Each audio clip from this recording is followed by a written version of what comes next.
2019 में बीजेपी के चुनावी प्रचार का मुख्य थीम बना मैं भी चौकीदार। तो वहीं 2024 में ऐसा लगता है कि मैं भी मोदी का परिवार बीजेपी के चुनावी कैंपेन का सेंटर स्टेज ले लेगा, क्योंकि जिस तरह से लालू यादव ने इंडिया ब्लॉक के मंच से प्रधानमंत्री मोदी के परिवार पर हमला बोला और इस हमले के बाद हम देख रहे हैं कि इसका जवाब खुद प्रधानमंत्री मोदी ने बिना नाम लिए तेलंगाना से दिया और कहा कि 140 करोड़ की जो जनता है भारत की, वो उनका परिवार है और उन्होंने घर छोड़ा भारत के सपने के लिए, युवाओं के लिए, इस देश को बदलने के लिए। और जाहिर तौर पर उसके बाद से हम देख रहे हैं कि किस तरह से बीजेपी ने एक बड़े कैंपेन के तौर पर इसको शामिल किया है और इस कैंपेन के तहत हम देख रहे हैं कि लगातार जो है बीजेपी के जो बड़े हैंडल्स हैं उनके नाम जो हैं उसके आगे ये देखा जा रहा है कि मैं भी मोदी का परिवार जुड़ गया है। तमाम केंद्रीय मंत्रियों ने, बीजेपी के वरिष्ठ अधिकारियों ने, वरिष्ठ पदाधिकारियों ने, पार्टी के आला नेताओं ने और साथ ही साथ अब लाखों की संख्या में कार्यकर्ताओं ने भी अपने सोशल मीडिया हैंडल्स में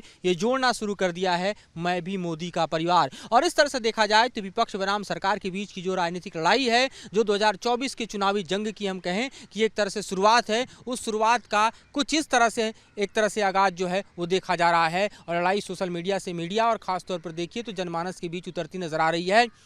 पीएम मोदी लगातार विपक्ष के परिवारवाद पर हमला बोलते रहे हैं और इसी परिवारवाद पर हमला बोलने के क्रम में ये देखा गया है कि लगातार वो उन परिवारों को, राजनीतिक परिवारों को टारगेट करते रहे हैं जो कि सत्ता में एक के बाद एक जनरेशन में शिफ्ट होते रहे हैं, खासतौर पे पार्टियां शिफ्ट होती रही हैं और इसी क्रम में उन्होंने आरजेडी को भी कई बार निशाने पर लिया है और यही दरअसल आरजेडी को चूपता रहा। और खुद लालू यादव ने जिस तरह से जवाब देते हुए मोदी को और उनके परिवार को टारगेट करने की कोशिश की, वो दरअसल एक बड़े राजनीतिक तूफान को खड़ा कर चुका है, क्योंकि उस वक्त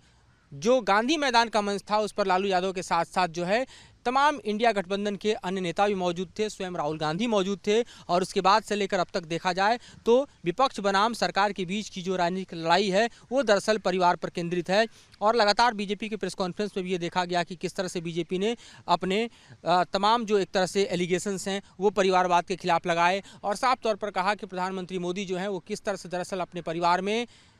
तमाम उन लोगों को शामिल करते हैं, चाहे वो जवान हो, चाहे वो किसान हो, चाहे वो अन्य लोग हों। बात जो है कहीं ना कहीं दिवाली की भी एक तरह से जिक्र में प्रेस कॉन्फ्रेंस के दौरान आई कि दिवाली का जो दिन होता है तो पीएम बॉर्डर पर जाते हैं और जवानों के साथ अपनी दिवाली मनाते हैं। तो अपने आप में देखिए तो ये समूचा दरअसल बीजेपी बनाम